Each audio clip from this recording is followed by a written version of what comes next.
Olá, galera!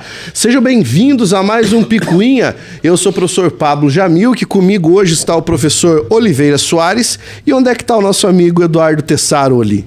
Pois é, o Tessaro hoje teve um problema sério, não pôde vir, eu acho que, eu acho que não quero fofoca não, mas que o namorado chegou, então ele não pôde comparecer hoje. Ah, então é passou isso. De última hora dizendo que não poderia comparecer para trabalhar com a gente.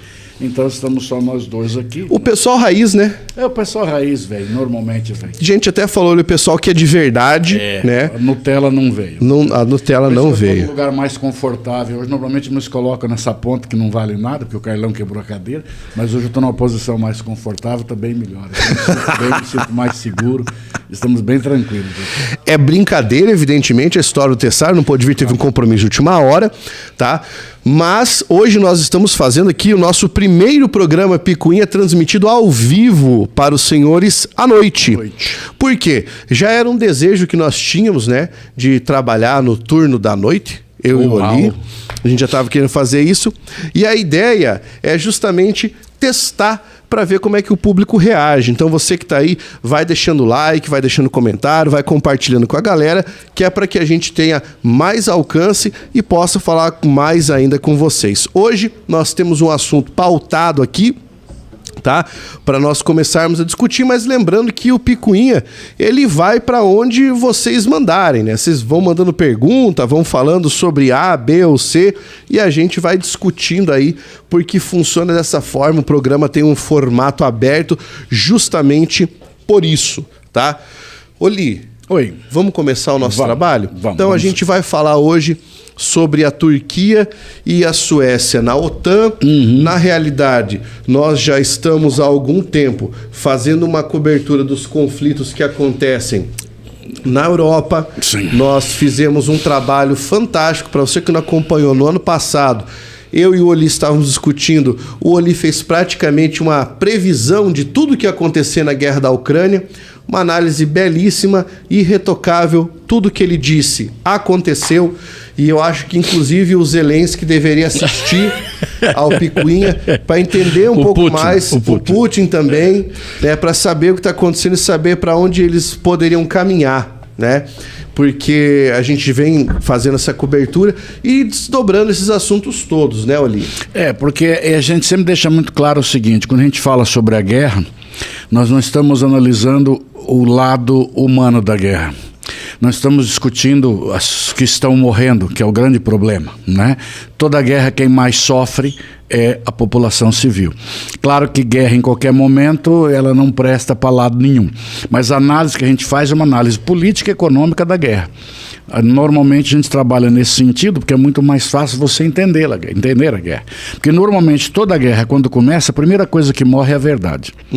Nós estamos hoje vivendo uma guerra híbrida, é uma guerra de informação, nós temos uma guerra no campo de batalha e temos a guerra pela mídia internacional. Tá, essa frase que você falou, você poderia repeti-la, porque, primeiro, isso vai dar um corte lindo, maravilhoso. Já vou repetir para você.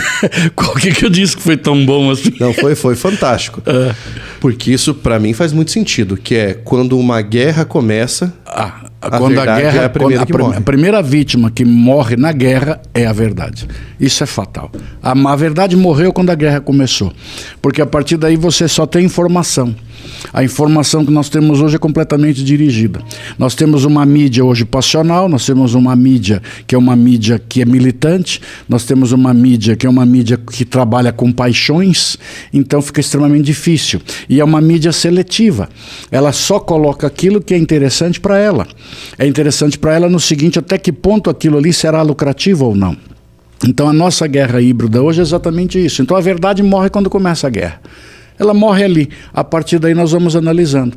Então, quando a gente faz uma análise sobre guerra, por exemplo, nós nunca vamos discutir a questão só da população civil. Porque normalmente o que as TVs adoram mostrar, o que a grande mídia mostra? As pessoas morrendo, as pessoas chorando, perderam os entes queridos, crianças abandonadas. Mas isso é fatal, isso é lógico. Como nós tivemos, por exemplo, uns dias atrás, aquela grande discussão mundial sobre os 5 patetas no submarino.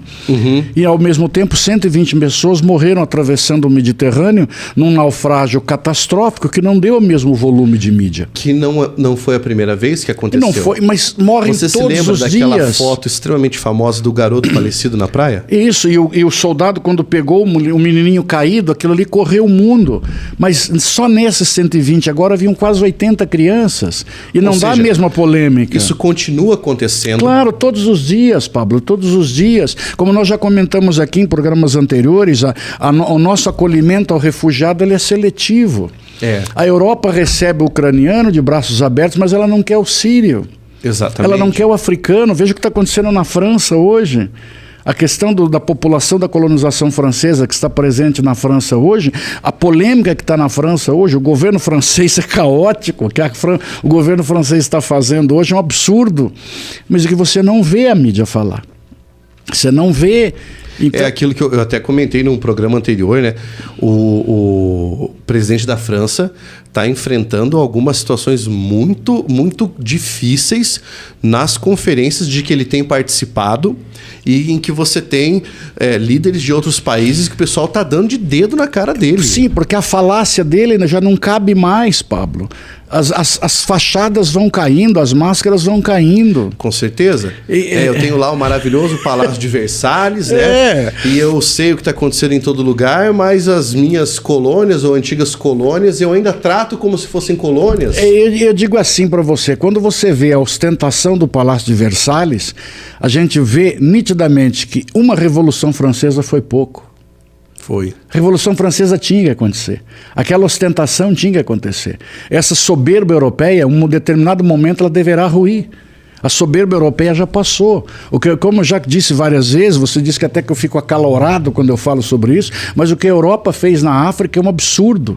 Isso é um crime que deveria ser julgado hoje, um crime contra a humanidade. Que isso deveria ir para o Tribunal Internacional. Já deveria ter sido feito o julgamento de Inglaterra, de Bélgica, de França.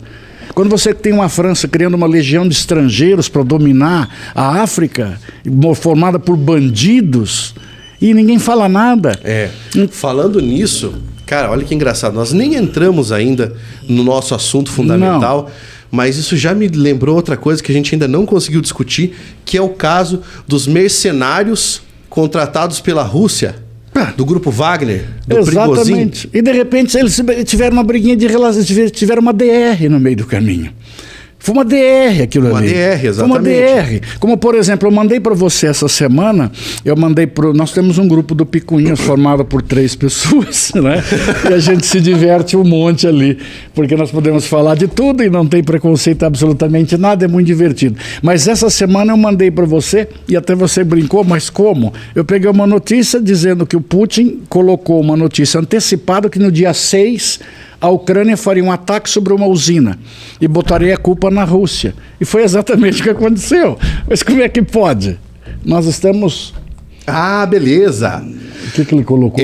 Para avisar que está na descrição do nosso vídeo o link da loja com os produtos oficiais do Picuinha. Que chique, que beleza. Quero ver se eu já encomendo e pro próximo Picuinha eu já tô com o meu moletomzinho do Picuinha. E com a outra blusa por baixo para dizer que não tá frio só para tentar me enganar. Pá, ele põe segunda pele. É brincadeira. Ó, gente, já tem gente participando, ó. O Éder Vinícius, que está sempre conosco, fala picuinheiros e picuinheiras. A Magnolia Ribeiro dando boa noite. Boa noite. Gilson Rodrigues, salve, salve Jamil, que salve, salve Gilson, tá? Hoje nós vamos conversar bastante aqui, tem muito assunto pra gente debater. Tá. E aí, Oli, vamos lá. OTAN, novamente. Então é assim. Países ingressando na OTAN, e aí? Só para dar um pequeno contexto, né? OTAN criada em 1949 no contexto da Guerra Fria. Para quem não sabe o significado da sigla OTAN, Organização dos Tratados do Atlântico Norte. Perfeito. Uma associação militar de alguns países de tendências capitalistas, em 1949, para uma futura guerra contra o Bloco Socialista. Que era mais ou menos uma espécie de bloco opositor ao Pacto de Varsóvia. O Pacto de Varsóvia vem depois. Vem depois. O Pacto de Varsóvia de 1955. Ou seja, o Pacto de Varsóvia foi criado para tentar gerar um limite da OTAN. Um limite para a OTAN. Porque nós tínhamos que você criou a famosa cortina de ferro. Exato. Cortina de ferro separava o leste europeu do oeste. Então ali seria um limite onde agiriam os países socialistas e depois os países capitalistas. Então em 49 você tem a OTAN, cujo líder é os Estados Unidos, em 55 o Pacto de Varsóvia com a União Soviética. E como encaminhamos no contexto da Guerra Fria. A Europa viveu o seu período de maior paz entre 45 e 91. Sim. Era o contexto da Guerra Fria, mas nenhum conflito dentro da Europa. Perfeito. Conflito nenhum. Os conflitos aconteceram nas áreas coloniais, no processo da descolonização. Então a descolonização afroasiática acontece nesse período da Guerra Fria. Correto. Em 91 acaba-se a União Soviética através do Gorbachev, com a Perestroika e o Glasnost, e aí extinguiu-se o Pacto de Varsóvia. E aí esses países foram entrando para a OTAN. É aí a grande reclamação do Putin, porque a OTAN começou com seus tentáculos a entrar em áreas que anteriormente eram controladas pela antiga União Soviética e agora a Federação Russa. Lembrando que a OTAN não é uma organização comercial. Não, é uma organização... e ela não é uma organização para ataque. Por isso que hoje existe a grande discussão, né? As pessoas comentam, por que a OTAN não ataca a Rússia? Porque ela não pode atacar, dentro dos seus preceitos não existe isso. Ela é uma organização de defesa. De defesa. Se um dos países membros, que agora são 31 com a entrada da Finlândia, né? Se um dos 31 países for atacado por alguém de fora da OTAN, a OTAN poderá agir em defesa. Então, o que a Ucrânia quer hoje? Que ela se ingresse dentro daquilo que seria a OTAN, para que a OTAN venha em defesa. Só que ela não cumpre os requisitos necessários para ingressar na OTAN. Perfeito. Então, existe uma série de situações, tá? Luhansk não pode ter Luhansk e Donbass são áreas em disputa, então ela não entra. Então, se você tem territórios em disputa, você não pode participar da OTAN. Se você não tem um governo qualificado como democrático, você também não poderia entrar para a OTAN. Então existe uma série de critérios. E no meio de um conflito não há possibilidade de você entrar na OTAN. Então, porque se você entrar no meio de um conflito, entrar na OTAN, você como país membro, então você deveria ser defendido pelo grupo, mas a guerra já está acontecendo. Certo. Nesse contexto eu tenho três perguntas. Na verdade é a mesma pergunta, mas dividida em 3 casos, tá? Nesse contexto, então, nós temos que pensar, primeiro, o ingresso da Finlândia. Porque eu me lembro de que quando nós estávamos tratando desse assunto, já no ano passado, em que ventilaram os rumores de a Finlândia ingressar na OTAN, que a Rússia não viu isso com bons olhos e falou, vamos retaliar. Ela nunca viu. Pois é, mas a Finlândia entrou e não houve uma retaliação como houve na questão da Ucrânia, certo? Então, mas a Finlândia entrou agora. Exatamente. Ela foi agora dia 4 de abril. Exatamente. Dia 4 de abril. É essa a primeira pergunta que eu quero mas que o você Medvedev responda. já disse que essa encorpada que foi dada na OTAN, ele pode agravar o caminho, pode provocar uma escala no conflito para um conflito mundial. O Medvedev disse isso essa semana. Perfeito. Então a minha primeira pergunta é, o ingresso da Finlândia na OTAN pode nos conduzir a uma ampliação dessa guerra que é Rússia e Ucrânia para Rússia, Ucrânia e Finlândia? Primeira questão. Certo. Creio que não, porque a Finlândia não tem motivos de atrito nesse momento para absolutamente nada, não existe áreas em disputa. E o grande questão que existe, por exemplo, em relação à Suécia, é que existem alguns grupos curdos e grupos ditos terroristas pela Rússia que estão em territórios o grupo dos curdos, né? Em território sueco. Que eles Suécia consideram terroristas. Isso, Turquia. Turquia considera. Que a grande entrave da Turquia está aí também. Porque nós temos agora 31 países com a entrada da Finlândia. Para que você possa entrar, os 31 tem que dizer sim, tem que ser aprovado por todos os 31 parlamentos. E falta o Erdogan. E agora aprovar. A Turquia, ela levantou a lebre de que ela poderá aprovar, mas em outubro. Porque até lá nós estamos estudando a entrada dela na União Europeia. Ela tem o condicionamento de entrar na União Europeia. Só que ela disse o seguinte, a Suécia nesse momento não pode permitir ações contrárias ao governo turco em seu território. Por exemplo, ela não aceita ofensas ao Alcorão. Ou seja, o que o Erdogan disse? Que a queima que eles fizeram do Corão foi ofensivo para 2 bilhões de muçulmanos. Então isso não pode ser permitido num país que quer ingressar na OTAN. Essa é uma questão muito delicada. Delicadíssimo. A Hungria já também está em stand-by, porque a Hungria disse o quê? Vamos ver o que o Erdogan vai falar agora, o que a Turquia vai dizer. Se a Turquia concordar, eu também concordo. A Turquia disse, não, eu concordo, mas para outubro. Tá, mas a Hungria A Hungria não tem uma outra questão em relação a isso também? A Hungria, o problema da Hungria é a questão das minorias húngaras. Existe uma situação também, questões étnicas na região. Exatamente. E o chefe de governo húngaro também não tem algumas questões ali que resvalam nesse esquema de considerar como um governo democrático? Aí nós entramos numa outra situação. Se você não tiver princípios democráticos, você não pode fazer parte. Pois é. Entendeu? Mas a Hungria já está no processo desde 2004. Então ela já estou. Quer dizer, quando você já está, a condição é outra. O problema é o ingresso. É ingressar. É ingressar. Então, nesse caso, a Ucrânia ela não cumpre alguns preceitos hoje. Para as pessoas que estão assistindo e não entendem, por que a Rússia se incomoda com isso? Porque, assim, se você pegar, por exemplo, à medida que o Putin já disse isso, que a OTAN vai se aproximando do território russo. Então, se você pegar, por exemplo, a Ucrânia seria quase um tampão em relação à Rússia. Porque se você se aproximar da fronteira ucraniana até Moscou, são 1.640 quilômetros, se eu não me engano. É próximo.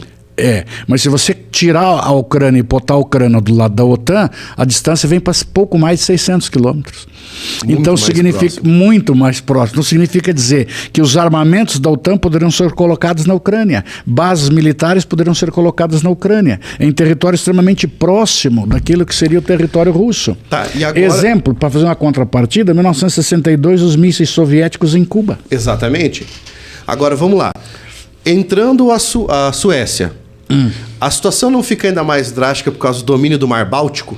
Então, mas existe um enclave russo ali, abaixo da Lituânia, você tem um enclave russo, Kalinchnikov, que não é subiu. Kaliningrado? Não é Kaliningrado? Não, tem um outro nome. Ajuda aí quem está assistindo. Ajuda aí, eu não lembrei agora, mano. Kalin qualquer coisa. Você tem Letônia, Estônia... Letônia, Estônia, aí é Letônia. Lá embaixo tem um enclavezinho russo ali. Tá. Ali você tem uma área russa. Vê se alguém manda o nome ali, não lembrei agora. É Kalin qualquer coisa assim. Esta área russa também... Como? Kaliningrado mesmo? Para mim tinha outro nome, não era Kaliningrado não, tinha um outro nome. Veja lá. É um enclave russo no Báltico. Mas tem uma ilha chamada Gotland ali no meio. Esta ilha ela é estratégica, que é controle da Suécia. Ainda mais se chama Gotland, então, né? Porque o Batman tá lá. Tá lá. Então aquilo ali é horrível. Não podia perder a palhaçada. Mas foi. Mas ali existe essa ilhazinha que é a ilha de Malta do Mediterrâneo na Segunda Guerra Mundial. Entendi. Entendeu? Não, é o nome do enclave russo no Mar Báltico. Enclave russo no Mar Báltico. Aí você tem, então, esse enclavezinho ali. Então, todo o Mar Báltico só não fica sob controle da OTAN porque existe essa areazinha ali que é russa. Entendi. Entendeu? Então, mas piora muito, né? Mas fica muito terrível porque você não tem o controle da ilha e você está numa área totalmente, aspas, inimiga, né? Então, você está trazendo o armamento da OTAN para vizinho da Rússia. Aí, por isso que Medvedev disse que a guerra pode se tornar uma guerra de uma proporção maior. Kaliningrado, não é Kaliningrado, para mim não era Kaliningrado, mas se o Gilson achou em Kaliningrado, fica Kaliningrado para nós mesmo. Talvez o nome que eu lembrava, fica Kaliningrado. Eu lembrava talvez um outro nome russo, terminava com S, com uma coisa mais ou menos assim, mas tudo bem, se ele pegou Kaliningrado ali para nós, é o que vale. Beleza. Porque Kalinka é o nome eu lembro de uma música russa muito famosa chamada Kalinka. Né? Mas beleza. Então, aí a questão de você ter armamento e você ter vizinho ingressando ali é o que incomoda a Rússia. É o vizinho, imagina, Kaliningrado. É isso aí. Kaliningrado russo. É isso aí, então tá. Gilson, obrigado, viu? Kaliningrado, então fechou. Porque em russo, inclusive, está escrito aí, Kaliningrado. Então pronto, fechou, matou. Esse é o enclave russo no Báltico. Então aí existe exatamente isso. Então a área do Báltico seria sob controle. Então, é uma situação de geopolítica internacional muito séria. Porque você tem que os países hoje, a grande preocupação deles são as áreas de domínio que nós temos hoje. Com certeza. Por exemplo, a questão que você tem da quantidade de armamentos que está sendo colocados ali, agora está em discussão os armamentos cluster que estão sendo colocados ali. Né? O que os americanos mandaram para lá. Isso. Que parece que é bicho feio aquilo lá.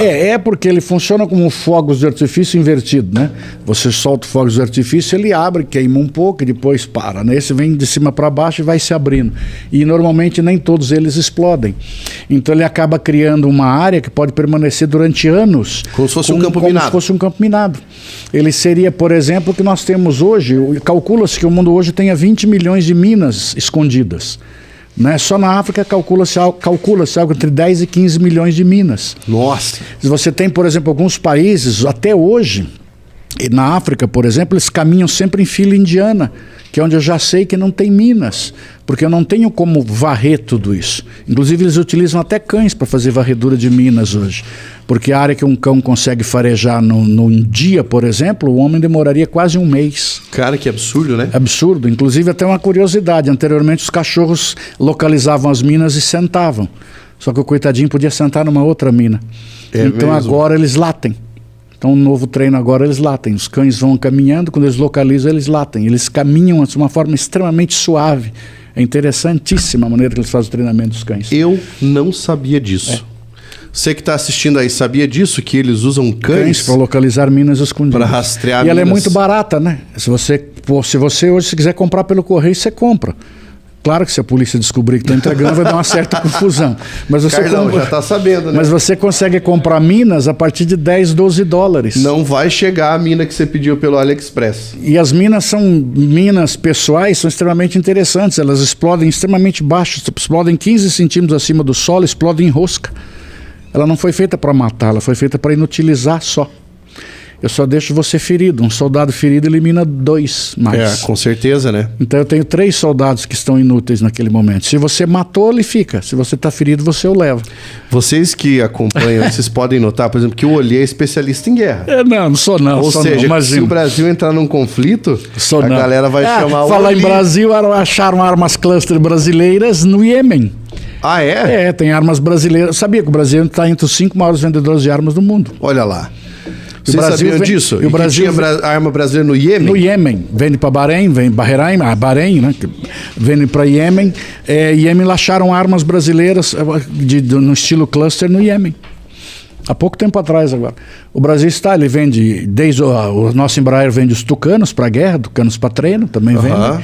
Nós temos armamentos mísseis, nós vendemos também. A Taurus vendem armas e vendemos também armas não letais, né, que são lá gás lacrimogêneo, que é muito vendido para Venezuela e para alguns países aqui da nossa América Latina, alguns vizinhos que nós temos aqui. Que coisa, hein, rapaziada?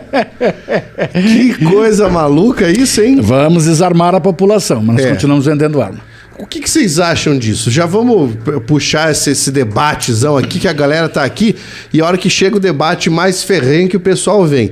O que vocês acham dessa história? Eu exporto armas... Sim. Né? Eu mando arma para fora, minha indústria armamentícia ganha dinheiro. Sim. Mas... Eu não lembro agora o número exato, mas é uma parcela boa do nosso PIB. Aqui o Éder perguntou se você tem fotos da época da KGB. Então vamos lá, o que vocês acham? Cara, você exporta armas, tua indústria armamentícia tem uma parcela interessante do PIB, mas... você tem uma política de não armamento no próprio país. Estranho, né? No mínimo estranho. Estranho. Eu acho assim, a nossa guerra na Ucrânia hoje, ela tem um risco de se agravar? Tem. Mas os países sabem até onde eles podem ir. Porque, na minha opinião, eu achei, quando o conflito começou, que ele fosse escalar muito mais rapidamente e que a situação fosse ficar pior muito mais rapidamente. Talvez tenha sido inocência minha, porque eu não tinha considerado a possibilidade de que esse conflito está sendo feito num solo que não é americano. E aí, então, para os americanos é mais interessante manter uma guerra fora do Sempre foi. Né? A guerra é lucrativa, Pablo. Se você pegar hoje, calcula-se que a Ucrânia já recebeu auxílios na faixa de 3 bilhões de dólares. Esse dinheiro, por exemplo, nos últimos tempos aí, não é um dinheiro a fundo perdido. Alguém terá que pagar. Exatamente. Alguém vai pagar. As empresas que estão vendendo. 3 bilhões de dólares. Numa época em que o governo Biden sofre sérias críticas. Sim, o governo Biden, se você olhar para ele, o Biden está doente. Ele não está bem, né? Não, ele está doente. A doença dele é séria, pelo tipo físico dele, pela maneira como ele se porta, pelo caminhar que ele tem, pela posição das mãos que ele tem, ou ele está com Parkinson ou Alzheimer. Eu assisti a um vídeo esses dias que eu fiquei bastante impressionado, que o Biden ele ia fazer um discurso e não sabia para onde. Então eu acho que ele tem Parkinson. Posicionamento das mãos dele, e digo isso assim, ele lembra muito meu pai. Meu pai teve Parkinson, e o posicionamento da mão e o tipo do rosto é muito característico. Então, e as empresas que estão vendendo não são empresas estatais, Pablo. Quem está vendendo são empresas privadas. As empresas privadas estão mandando assim, não, vamos ajudar a Ucrânia. Nossa, a Ucrânia, meu Deus, a Ucrânia. Não, elas querem dinheiro. Isso é uma situação muito semelhante àquela quando você está com a conta negativada e vários bancos começam a te ligar e falam assim, você está precisando de dinheiro? Você não quer resolver o seu problema, eu te empresto um dinheiro agora. A teoria dos buracos, né? Você tem um buraco, vai lá, faz um outro buraco para tampar aquele. O segundo buraco é maior que o primeiro. E vai cavando. O terceiro buraco é maior que o segundo. Porque quando diz, nós estamos mandando ajuda, mas não, nós estamos vendendo armamentos para você e em algum momento você há de pagá-los. Ele não está sendo de graça para você. Ou você acha que os estados vão tirar dinheiro do bolso, vamos acabar com os programas sociais e vamos mandar para você? A Suécia é vendedora de armas. Nós acabamos de comprar 36 aviões Gripen da Suécia. E a Suécia vende a arma vendendo junto tecnologia, para que nós possamos, o Brasil possa futuramente produzir. Porque o Brasil é um produtor de armas e é um exportador de armas. Por isso que nós compramos arma da Suécia para trazer junto a tecnologia. Não compramos dos Estados Unidos, porque o que acontece? Os Estados Unidos vende a tecnologia passada, ele não vende da atualidade. A atualidade não está indo. Não vende tecnologia de ponta. Ele vende a passada, né? Ele vende o modelo anterior, ele vende o modelo de 2 anos atrás, por assim dizer, de uma maneira bem grosseira. Então, essa é a situação que você tem. Então, aí a Suécia, por exemplo, é a grande vendedora de armas. Ela vai incorporar esse armamento, por exemplo, na OTAN. Então a OTAN passa a ter uma capacidade muito maior. Eu vi que com a entrada da Finlândia são mais 240 mil soldados, né? 260 mil soldados. Mas ela tem 38 mil no exército dela. Ela não é um país de grande contingente militar. Não é, mas ela é um país de grande capacidade de produção bélica e armas de ponta. Esse que é o grande detalhe. Então você acaba tendo aí um parceiro de produção de armamentos muito grande. É mais um vendendo, entendeu? Porque a guerra é lucrativa, Pablo. Se ela não desse lucro, ela já teria parado. Nessa situação, você tem então um posicionamento que depende da Turquia. Depende da Turquia hoje. A Turquia é o ponto-chave. O que a Turquia pede que a Suécia faça em relação, por exemplo, a esses grupos que ela considera terroristas, tá? E como é que a União Europeia vai se portar perante a Turquia. E para a Suécia, o ingresso na OTAN é interessante? Seria uma defesa para ela. Ou seja, eles temem que haja um processo de expansão da Rússia sobre Finlândia e Suécia. Porque eles observam o que está acontecendo na Ucrânia. Eles têm medo de que isso aí aconteça, embora a situação da Ucrânia envolve situações de longa data, de processos históricos. Kiev, que é a capital da Ucrânia, já foi capital do Império Russo. Porque a gente já teve uma outra guerra ali, né? Ali nós temos guerra constantemente. A questão da própria Crimeia, que esteve em discussão. Isso que eu ia mencionar. A Crimeia já foi mais uma questão ali. Já era território russo. A Rússia que abriu mão em 54. Falou, não quero mais ficar com você. Mas só que a maior parte da população é russa dentro da Crimeia. Como a região de Donbass e Luhansk, é a mesma coisa. Oli, essa é uma questão complexa, né? Porque veja bem, vamos lá. O território é meu. Aí eu falo, não quero mais. Abro mão, fica para você. Sim. De repente eu olho e vejo que a maior parte da população é russa. Eu falo, não, viu, mas eu quero de volta. Porque a palavra não faz curva. Como eu falo com meu filho, palavra de homem não faz curva. Mas aí você pega, por exemplo, vamos voltar um pouquinho, Corolário Polk dos Estados Unidos. Vamos lá, porque agora vem a aula de história, agora eu quero aprender. Quando avançou sobre o Texas. Tá. O Texas era uma área eminentemente espanhola, depois passou a ser mexicana, depois de 1821. Correto. Desculpe. Aí, simplesmente em 1826, os Estados Unidos começou a enviar colonos para a região do Texas. Colonos americanos indo para o Texas, que era mexicano. Para tomar o Texas? Não. Só para colonizar. Muito bem. Aí, o que aconteceu? Foi só para colonizar. Só para colonizar. Estamos em 1826. Muito bem. Aí, o que acontece? No decorrer do caminho, nós acabamos tendo aí que os Estados Unidos virou para o México e pediu para comprar o Texas. E o México disse que não venderia o Texas. Os Estados Unidos então fez uma proposta. Por que você, então, Texas não se torna independente? Aí o Texas disse na época que não tinha dinheiro, ele falou assim, tudo bem, se você não contar para ninguém, eu te forneço o dinheiro. Aí os Estados Unidos, em silêncio, financiou a independência do Texas. Quando o Texas estava livre, tornou-se a República da Estrela Solitária. Aí então entrou o Colorado Polk. Colorado Polk, no processo do século XIX, que estabelecia que todas as ex-colônias espanholas que quisessem ingressar aos Estados Unidos poderia, vírgula, se isso fosse de interesse da sua população. E aí os Estados Unidos então fez uma pesquisa no Texas. Vocês gostariam de pertencer aos Estados Unidos? E a maioria absoluta disse sim.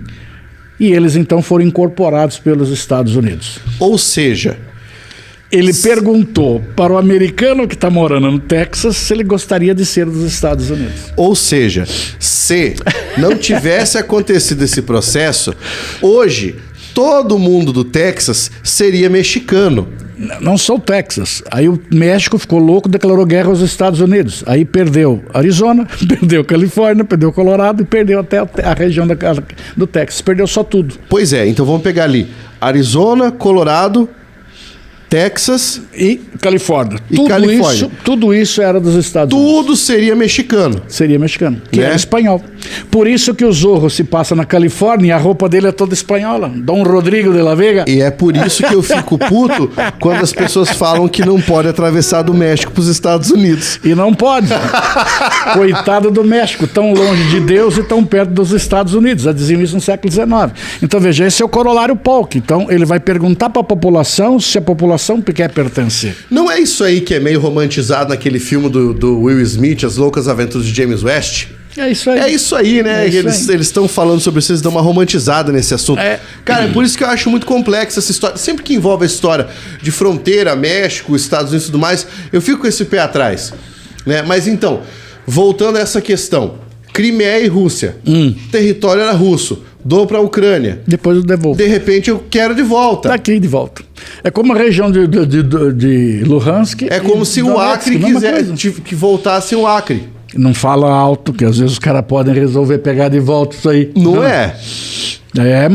Mas eu digo assim, Pablo, então analisar uma guerra hoje é extremamente difícil, porque nós temos que analisá-lo sem pegar o que a mídia conta para nós. Quem era o dono do Acre? Bolívia, vizinho nosso. A Bolívia. Tanto que você já viu que bonitinho que é a fronteira do Acre? Bem cortadinho assim, ó. É um risco. Foi um pedaço de terra que o Brasil comprou, né? O Brasil comprou. Dizem que comprou, né? Mas nessa época... Enfim. Fizemos a promessa de uma ferrovia, fizemos a promessa aí, o pessoal disse que teve um cavalo envolvido no meio, uma situação meio verdade, bananesca aí. A história do Brasil possui algumas peculiaridades, né, Oli? Quando a gente pensa, por exemplo, nessa história da anexação do Acre, toda vez que alguém me fala, por exemplo, em Guerra do Paraguai... A Guerra do Paraguai, para nós até hoje, ela é contada bem de uma forma estranha. Já foi contada de uma forma catastrófica, depois já contada de uma forma mais romântica, já amenizaram um pouco a guerra. Eu tenho um livro, que não vou me lembrar agora o nome do doutor, chamado Maldita Guerra, que conta sobre a Guerra do Paraguai. Ele faz uma análise muito interessante, mas ao mesmo tempo ele faz uma análise bem fria da guerra em si, em questões territoriais. Mas o Paraguai já foi a grande pedra no sapato da Inglaterra na América. Que coisa que pouca gente sabe. Pouca gente sabe. O Paraguai chegou a ser um país industrializado. Os paraguaios eram levados para estudar na Europa, para aprender e vir trabalhar no Paraguai. Então você perceba, era uma nação, considerada uma nação que não devia para a Inglaterra. Então aí você entra na figura da Inglaterra no século XIX, os Estados Unidos no século XX. Se você analisar, por exemplo, todo o processo nosso de colonização, a China é a mesma coisa. A política dos Estados Unidos na China foi chamada de open door, política das portas abertas. Eu não quero como é que ele dizia? Eu não quero igualdade, eu só não quero que o seu súdito tenha privilégio. Eu acho fabulosa essa frase. Eu não quero igualdade, mas eu não quero que o súdito tenha privilégio. Resumindo, o que eu quero? A igualdade. A igualdade? Essa é a política das portas abertas da China. Se você pegar o Oriente, por exemplo, o Oriente hoje, eles olham para o Japão não de uma maneira doce, porque o Japão nunca foi doce. O Japão hoje devia ter o mesmo tratamento que nós demos, por exemplo, a Alemanha, na pós-Segunda Guerra, deveria ter sido dado ao Japão. Ah, mas é porque a história do Japão veio com aquela ideia de desmilitarização e tudo mais, né?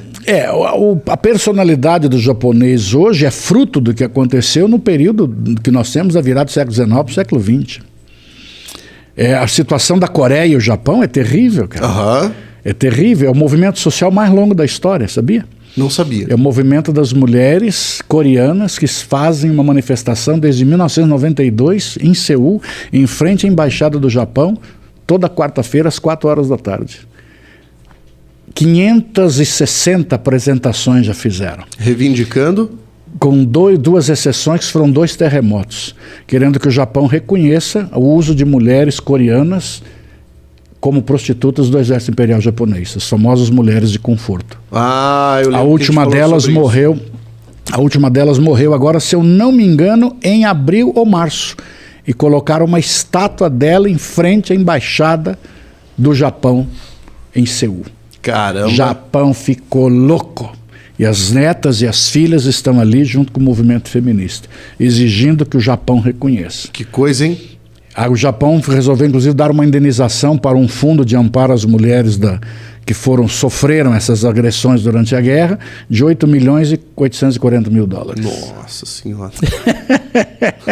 E o Japão reconhece, 2015 disse que aconteceu, mas não é bem assim. Aí vamos ver que os relatos talvez não sejam esses. E agora apareceu é quase uma história vídeo. apagada, né? Mas ela é apagada. Ela é apagada, apaga-se porque não tem interesse em contar. Por isso que eu digo, a nossa mídia é uma mídia eminentemente seletiva. Ela conta o que ela quer. É verdade. E a guerra nós analisamos dessa forma, de acordo com aquilo que ela quer. Porque a mídia é tão seletiva que, em vez de pegar, por exemplo, o Picuinha e falar, olha que programa legal que eles apresentam e tal, não sei o quê, foram pegar uma foto minha no Instagram para dizer que eu fiz a minha inscrição no Mr. Bumbum. Pois é, Pablo, mas eu acho que você tem chance. Eu acho que o Pablo tem chance. Pela análise que eu estava fazendo anteriormente aí, eu acho que tem uma possibilidade. Você acha que eu tenho um potencial? Potencial você tem. O derrière seria vantajoso. Olá. Eu acho que você tem potencial. Depois eu vou fazer uma análise mais profunda e eu vou dizer para você, mas eu acho que você poderia competir, viu? Poderia. Porque assim, ó, para quem não sabe dessa história, vou explicar então essa história. Eu tava lá mexendo no meu WhatsApp, de repente, um dos nossos colegas, o Tessaro, manda um print e pergunta, meu amigo, o que é isso aqui? Aí virou festa. E no print tava lá, professor de Cascavel confirma a inscrição para o Mr. Bumbum, né? Olha lá, a Bárbara falou, eu não vou deixar. Mas eu acho que... Pablo, eu acho que nós poderíamos... Eu vou analisar melhor, depois eu vou dizer para você. E aí, o que aconteceu? De onde veio essa história? Olha como é que as coisas surgem, né? Nós estávamos viajando, a gente estava em Buenos Aires tomando um café, e aí eu estava sentado com a perna cruzada, a Bárbara tirando foto, mas tirou uma foto minha. E nessa foto, porque eu estava com a perna cruzada, eu fiquei com a bunda imensa. E quando eu publiquei a foto no meu Instagram, eu coloquei a seguinte legenda: foto da minha inscrição para o concurso de Mr. Bumbum. E aí, hashtag humor. Ou seja, é evidente que é uma piada. Eu pensei que fosse aquela foto em cima da mesa que você fez. Qual foto em cima da mesa? Dançando. Não foi em função dessa foto que você estava na mesa? Não foi? Não foi. Eu prometi que agora todas as piadas que a galera levantar eu vou... E aí, cara, o que aconteceu? Virou notícia. Num dos maiores portais de Cascavel, virou notícia. Aí passou no UOL, foi pra Jovem Pan, foi pra tudo quanto é lugar e virou notícia. E, cara, foi o que eu falei. Em vez de fazer uma parada assim, ó, vamos divulgar o Picuinha, não, vou divulgar a bunda. Assim que funciona. Isso dá mais dinheiro, dá mais sucesso. Talvez se a gente apresentasse o Picuinha seminu... Sei não, hein? Fale por você. Mas aí tem eu, você e o Tessaro. Então eu ficaria de fora. Não. A não ser que tenha uma participação maior de senhoras. Uma vez eu fiz uma análise que no meu canal do YouTube, a faixa de idade tinha uma faixa muito grande dos 45 aos 65. Olha aí, ó. É um nicho. Sabe que é uma coisa boa. Às vezes você está perdendo seu tempo. É um nicho. Às vezes você fica fazendo picuinha é bobagem. Pois é. Seja um senhor de programa. Um senhor de programa lá. A Cássia Matias nos disse: eu ativo as notificações do story do professor para ficar por dentro das aulas. Quando acordei e vi a notícia do Mr. Bumbum, o professor justificando. Achei muita graça. É, pois é, né? Olha lá, a Bárbara mandou: Pablo, é o terror das senhoras. Você acredita que a minha mãe me conta uma história de que uma época eu treinava numa academia onde treinava uma amiga dela. E ela falava assim que a amiga dela dizia: viu, teu filho vai treinar hoje? Lá na academia? Daí minha mãe dizia: não sei, porque falou, não, porque tem umas amigas minhas que acham o teu filho lindo. Uau! Aí, senhoras, Pablo, eu acho que esse é o caminho. Vou parar de dar aula. Eu acho que vou fazer entretenimento adulto. Eu acho que seria mais divertido. Faça uma para a melhor idade. Só para senhoras. Você vai ser muito bom. Você vai, faça. Eu dou maior apoio. Eu dou maior apoio. Sabe que estou aqui para apoiar mesmo. É isso aí. Galera, momento piada aqui do nosso Picuinha de hoje, mas vamos lá. Hoje vocês estão menos participativos. A gente precisa de perguntas aqui, porque nós começamos com um assunto muito sério. Esse que foi o pepino. Aí começou com um assunto sério, a galera já fica atoleimada, já fica ali com dificuldade, né? Vamos tentar deixar hoje o assunto, vamos tentar deixar agora o assunto um pouco mais tranquilo. Vamos caminhar adiante, tá? Então nós estávamos falando sobre isso, era um assunto que a gente conseguiria bater facilmente, né? O assunto da Turquia e da Suécia na OTAN. E agora a gente já pode puxar os outros assuntos, porque a gente tinha prometido falar para a galera sobre uma espécie de resumo das notícias, daquilo que tem sido destaque no nosso país e no mundo nos últimos dias. Vamos começar com uma delas. Hoje é dia do rock. Olha aí. Para quem não sabe, o rock é considerado um gênero musical. Aqui. O rock é considerado um gênero musical muito importante porque ele teve, durante muito tempo, um teor revolucionário. O rock, quando surgiu justamente para revolucionar tanto o contexto social da época, quanto o contexto de produção da própria música. As guitarras elétricas tocadas numa batida ritmada trouxeram uma nova visão para aquilo que nós tínhamos de música, né? E aí nós precisamos destacar alguns conjuntos importantes, algumas figuras muito importantes do rock. Uma delas, que particularmente não é uma das minhas prediletas, e quando eu falo essas pessoas ficam bravas comigo, os Beatles. Também não gosto. Não gosto. Também não gosto. Tá? Na verdade, acho chato pra cacete. Não gosto também não. Mas eu sempre considero que o pai do rock é negro. O pai do rock é negro. É um cara tocando uma musiquinha com a guitarra, a música chamada Johnny B. Good. E esse cara é o Chuck Berry. Na minha opinião, o Chuck Berry foi um dos primeiros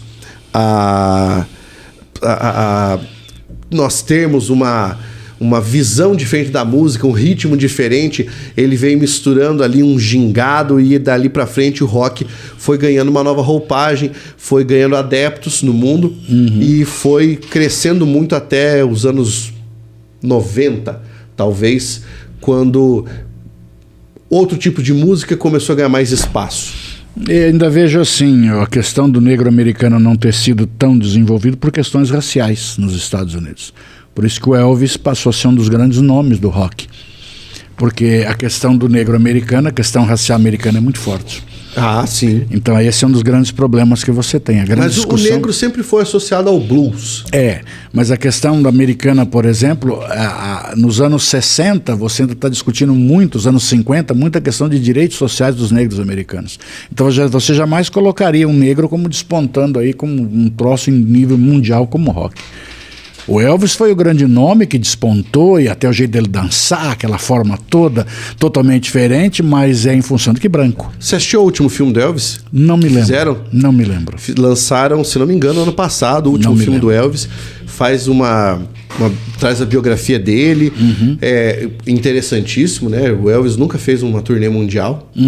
Né? Morreu em Las Vegas. É, louco, Ele né? deu a vida lá em Las Vegas, praticamente ajudou a construir a fama da cidade. E o Elvis só foi considerado o rei do rock porque era branco. Claro, óbvio, né? Porque ele fazia música negra. É por isso que eu digo para você, a questão racial americana falou mais forte. E eu digo uma outra coisa assim, por exemplo, o nosso rock brasileiro foi muito frutífero nos anos 80. A nossa quantidade de bandas que você teve, pode reparar, elas são muito proveitosas no período dos anos 80 para os anos 90. Porque nos anos 80 houve uma explosão do rock no mundo e a gente teve aí do marco de 80 até boa parte da década de 90, talvez até 95, 98, um movimento na Europa chamado New Wave of British Metal, que foi quando começou a surgir banda tipo Iron Maiden. Ela foi diversificando, né? Saxon, né? Que surgiram antes. Aqui, o Éder falou do Jimi Hendrix, mas o Jimi Hendrix daí já veio numa época em que você tinha mais visibilidade para esses músicos, né? Mas assim, quando a gente fala na formação do rock, cara, aí você tem coisas muito antigas, né? Bill Haley, né? Tocando Rock Around the Clock, mas eram todos bons moços tocando. O rock foi ganhando mais atitude e foi ficando uma coisa assim, mais revolucionária, quando você tem nomes como Led Zeppelin entrando, Black Sabbath, o Woodstock em 69 foi a grande start, né? Porque daí você entra com o movimento cultural e a contracultura, né? Exatamente. A contracultura deu uma força muito grande, uma maneira de se vestir, a maneira de se fazer a música, a liberdade sexual, a questão de liberdade sexual com o advento da pílula. Então tem uma série de situações que marcam os anos 60, por isso que ele foi extremamente emblemático. A gente teve uma música sobre a pílula aqui, né? Para de tomar a pílula, ela não deixa o nosso filho nascer. Exatamente. Eu não lembro quem cantava a música. Quem cantava essa música aí? Para de tomar a pílula, ela não deixa o nosso filho nascer. Não lembro quem cantava não, mas fez sucesso no Brasil na época. Bárbara fez uma pergunta aqui, Oli, que eu acho que você é o cara para responder. Ela queria saber a respeito de viagens, tá? O que a gente acha sobre visitas ao Oriente Médio? Que você já foi para o Egito? Eu já fui para o Egito, já. Você foi para mais alguma outra região ali? Não, eu fui para o Egito, meu objetivo na época era a viagem ao Egito. Eu lembro que até você me contou uma história do avião, e da escolta do avião. Fui escoltado por 2 caças, foi um troço maluco, porque eu achava que era coisa... Odair José. Caralho. Odair José, para de tomar a pílula. Então, mas o avião, nós fomos para o sul do Egito, porque eu fui visitar o templo de Abu Simbel e eu fui para a área próxima ao Sudão. E é uma área onde só tem o templo. Então você vai, como se fosse ônibus, ele vai e volta. Então ele leva o primeiro grupo de manhã e volta. Aí ele vem, pega um outro grupo e leva. Então o grupo que foi, se quiser voltar, volta. Então você compra a passagem, que é a passagem de ida e volta. Voo curto? Quase uma hora, 45 minutos. Tá. Então você vai e volta. Então ele vai e volta até às 5 da tarde. Às 5 da tarde vem todo mundo. Se você não vier, fica lá. E eu passei quase o dia ali, na hora de ir embora, vamos embora, a gente ficou parado na pista, que não tem nada, não tem radar, não tem nada, só tem a pista, no meio do deserto. Aí quando simplesmente fiquei parado, levantou um caça, levantou o segundo, eu achei interessantíssimo o caça levantar voo, de repente nós estamos voando, um cara olhou do lado e falou assim, olha um caça ali, olha o outro caça ali, nossa, que maravilha, e os caças do lado ali.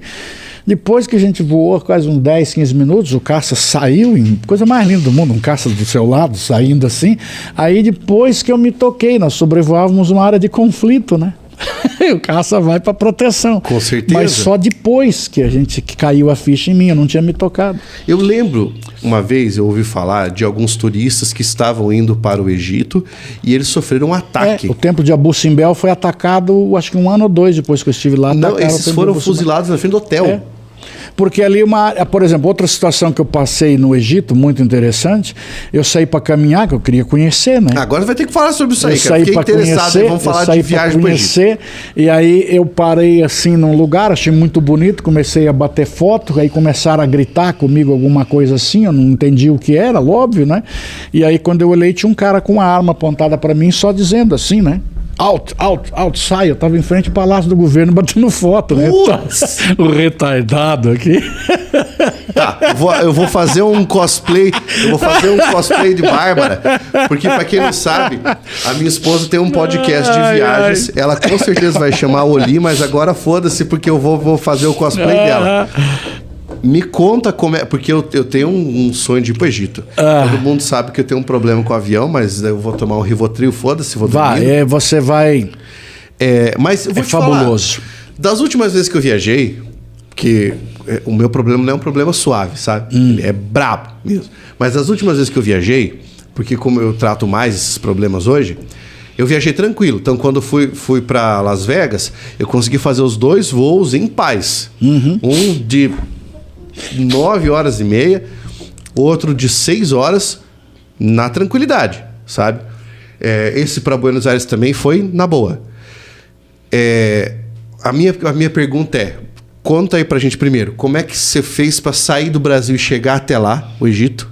Via Paris. Via Paris. Via tá, Paris. E depois eu vou te fazer as outras perguntas. Como é que foi o voo? Isso foi de quê? Não, foi tranquilo, cara. Foi Air France? Eu não creio lembra? que sim, não lembro não, mas eu creio que sim, eu não me ligo muito não, porque eu não me incomodo. Eu conheço o Oli, ele foi de Emirates, primeira classe. Eu não me ligo muito com avião, eu vou bem de boa, avião não me incomoda não. Tá. Não. Mas, por exemplo, uma coisa me chamou a atenção, quando eu desci no aeroporto no Egito, você dá de cara com uma placa enorme assim, dizendo no Egito o tráfico de drogas é punido com pena de morte. Está escrito em inglês, francês, espanhol e árabe. Então é bem claro. Né? Aí outra coisa que eu fiquei, inclusive, eu fiquei num hotel chamado Ramsés, um dos hotéis fabulosos do Egito, do Cairo, que é uma bobagem, que eu praticamente não fiquei no hotel. Mas eu saí, por exemplo, eu tive um dia inteirinho livre, eu saí para andar. Porque eu gosto de conhecer as coisas, né? Foi pro mercado? Fui pro mercado, fui entrando viela ali, viela aqui, que você entra em becos. E eu parei num lugar que era muito próximo a um tipo como se fosse um bar. Aí um cara olhou para mim, começou a querer conversar, eu também não entendi o que ele falava em espanhol, foi em espanhol eu me viro, aí que todo mundo fala espanhol e inglês. Aí nós começamos a conversar em espanhol, e o cara já avisou para os amigos, é brasileiro. Aí nós sentamos numa mesa e começamos a conversar. E aí eu comecei, como bom curioso que sou, conversando com um nativo, cara dali, como é que eles namoram, como é que eles casam, quando é que é o dote. E aí? Se o dote existe. E aí? Fabuloso. Eles se casam na faixa dos 30 anos que ele precisa arrumar um dote. Aí eu olhei e falei, mas só tem homens no bar, porque mulheres não frequentam. Por isso que é comum os homens dançam entre si. Porque vocês são amigos, então você vai dançar entre si. Não tem mulheres circulando para cima e para baixo. E eu fiquei ali, a noite foi entrando, nós tomamos cerveja, só que a cerveja vem na temperatura muito quente para nós, né? Eu pedi gelo, aí os caras imaginaram que o brasileiro tomava cerveja com gelo. E a noite foi entrando, e eu conversando, batendo papo, e vamos dando risada, quando falou, bom, vou embora agora, mas como é que eu saio desse beco? Aí o cara falou, não, o cara te leva. Aí saiu um cara na minha frente, eu seguindo, vira ali, vira aqui, vira ali, vira aqui. Eu pensei, puta, agora eu fui pro saco. Perdi meus órgãos. Fui quando de repente caí numa avenida. O cara viu, agora você vai reto, vai sair no hotel. E eu... Aí me pergunta, você levou o passaporte? Não. Meu Deus do céu! Eu saí para dar uma voltinha. Na frente do hotel. Você visitou Tudo. As pirâmides? Fui, consegui entrar nas pirâmides. Eu entrei na pirâmide de Kéops, fui até onde estava o sarcófago. Subi todos 146 metros da danada ali. É uma sensação maravilhosa, todo em granito preto. Inclusive quando você sobe, a minha camiseta lá em cima você podia torcer, que vai encharcando, né? Porque você passa a maior parte do tempo, você sobe agachado, porque é muito baixo. Aí você entra na grande galeria, a grande galeria é um troço fabuloso, é muito alta, você tem vários desenhos ao redor. Aí quando você passa pela Câmara da Rainha, você passa agachado. Aí quando você entra onde estava a pirâmide, onde estava o sarcófago, você tem uma sensação de frescor, que é todo em granito preto, coisa mais linda. Você pode fotografar lá? Pô, à vontade. À vontade. E uma outra cena interessante, eu saí num dia cedo, fui para o Museu do Cairo, onde tem os troços do Tutankhamon, né? Que eu fui ver, que eu fui na tumba do Tutankhamon, consegui entrar também. Conseguiu? Consegui entrar não na tumba do Tutankhamon. Lá? Não fui. Aí, quando eu cheguei, numa entrada, tinha um cartaz em inglês, assim, de uma palestra sobre as pirâmides. Aí eu vi o horário e falei, vou ver. Aí peguei, sentei bem na frente assim, porque eu quero ver, né, cara? Sentei, porque os caras, você fazia inscrição, eles te davam um tipo do encarte com várias imagens das pirâmides. Eu ganhei o encarte, sentei, me inscrevi, tô parado ali. Um cara vai lá, fala boa tarde, em inglês, faz uma preleção em inglês e começa a falar em árabe. E eu sentado na primeira fila, eu e mais 5 ou 6 ali, eu pensei, como é que eu vou sair? E o cara olhou para mim assim, quando ele olhou, eu coloquei em diz, eu estou entendendo. E o cara começou a fazer a palestra em árabe. De vez em quando ele olhava para mim, eu... E às vezes com a maior cara de pau do mundo, eu olhava pro cara do lado e como que diz? Que coisa maravilhosa. Meu Deus, e saí o cara podia ter dito, vou cometer o cu, tá bom? Eu saí com certificado, de um curso de pirâmides feito no Egito. Eu tenho. Não sei o que ele disse. Mas eu tenho um certificado de que eu fiz um curso no Egito. Que coisa maravilhosa. E fiz um cruzeiro de 5 dias pelo Rio Nilo. Ah, é? É, fiz um cruzeiro de 5 dias pelo Rio Nilo. Passei em todos os templos que tem ali, conheci todos eles. E tem muito templo, cara? Nossa, tem templo a dar com pau que a gente nem imagina que existe. E eu vi, eu fotografei uma das primeiras pichações que alguém já viu, um cara chamado Hung, mas não lembro agora, 1317. Ele grafou com provavelmente uma faca, ele grafou numa das colunas do templo de Karnak e Luxor. Ele grafou 1317 o nome Jung na frente. Olha, cara. Tem um de 1520, eu fotografei também, uma pichação. Ele não tinha o que fazer, não tinha sprayzinho, então ele foi lá e fez a faca 1317. Se fosse um brasileiro, provavelmente teria desenhado um pinto. Teria desenhado um pinto. Ele teria feito uma rola e deixado ali nas 134 lá. Colunas do troço. Com certeza. Mas é assim, é um passeio que eu digo, eu vou de novo, eu quero ir de novo. Que dessa primeira vez eu fui sozinho, agora eu quero ver se minha esposa vai junto comigo. Eu quero levá-la para que precisa conhecer. O Egito é um troço maravilhoso, é maravilhoso. Ele é muito mais do que aquilo que a gente lê. É muito mais. Tá, muito você mais. se sentiu seguro caminhando por lá? Seguro.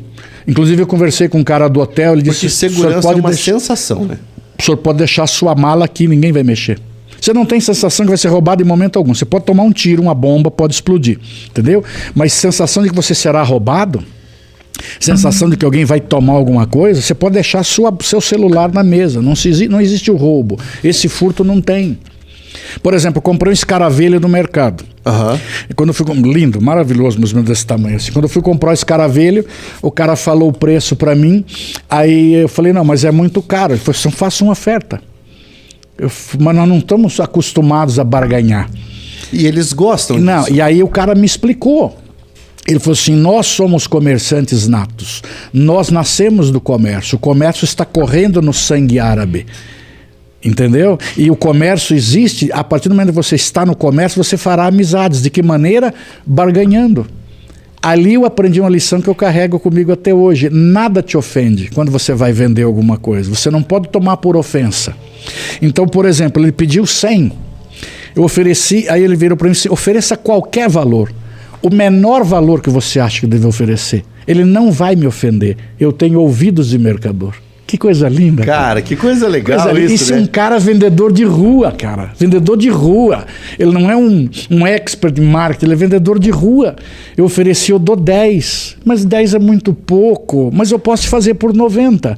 Falei, mas 90 eu ainda acho caro. E se eu der 15? Não, mas ofereça melhor. E aí nós começamos a barganhar. Ele já perguntou meu nome. E vamos conversamos. Eu comprei por 35. Tá vendo? Dólares. Aí você diz assim, e ele teve lucro? Teve, ele disse para mim, eu tenho lucro com isso, mas eu peço 90, eu peço 100. Então é interessante essa ideia.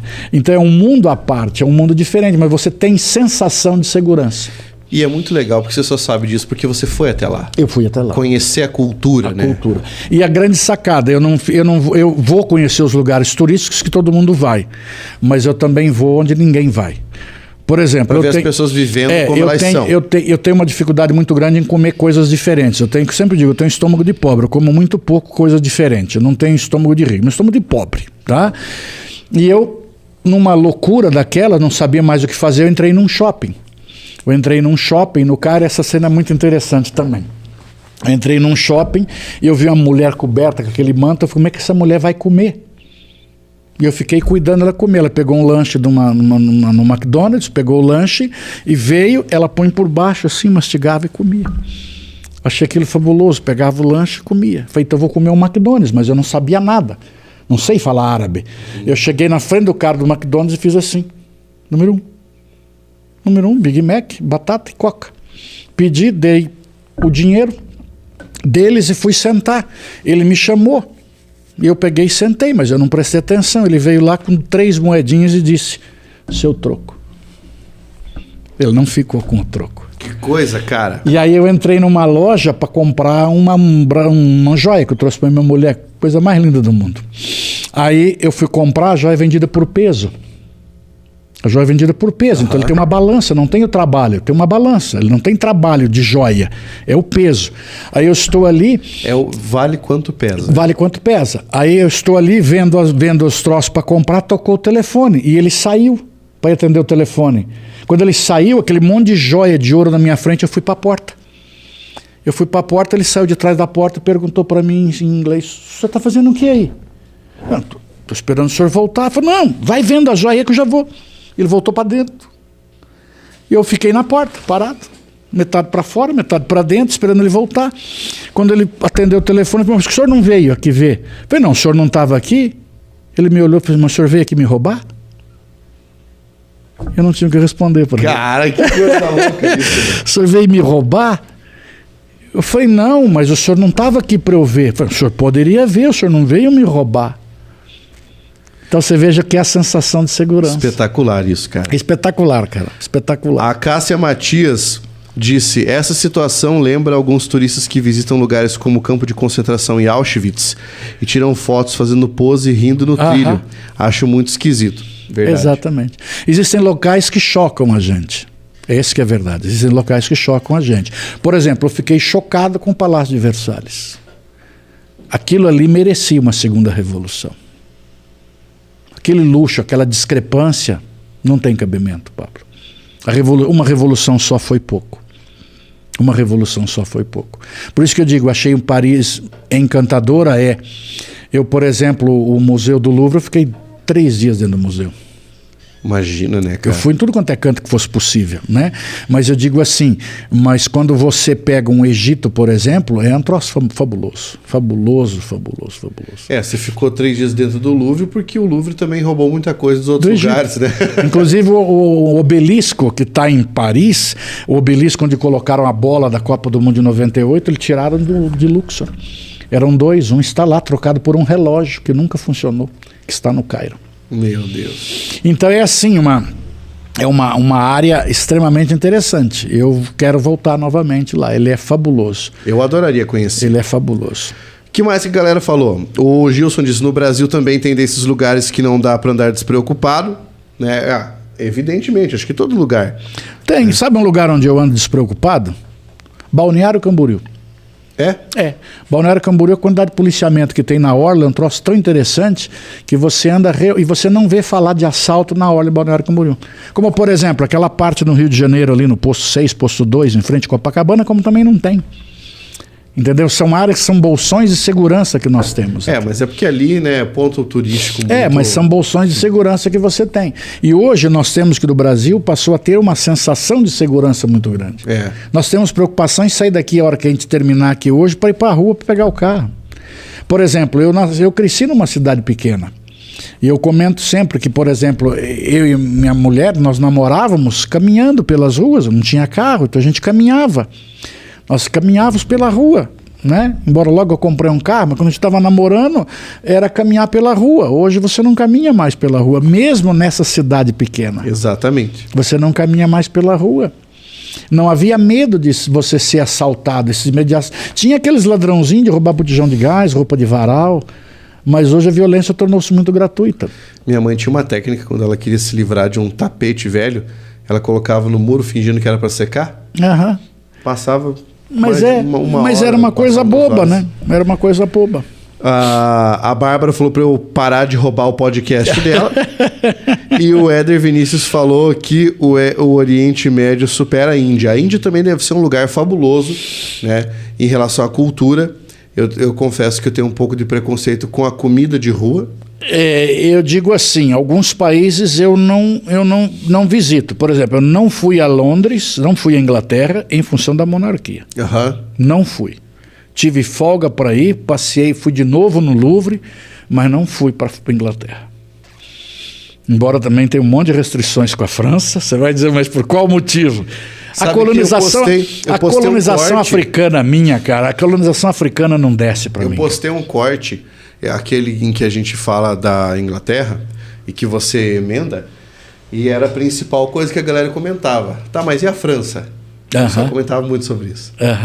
Mas, entendeu? Mas a França, ainda republicana, me chamou muita atenção, mas a monarquia de privilégios, não.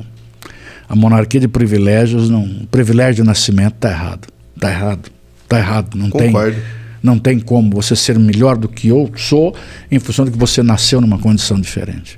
Concordo. Mas a França e a França, a Bélgica, a Alemanha, a Inglaterra, o que eles fizeram na África é fora do comum.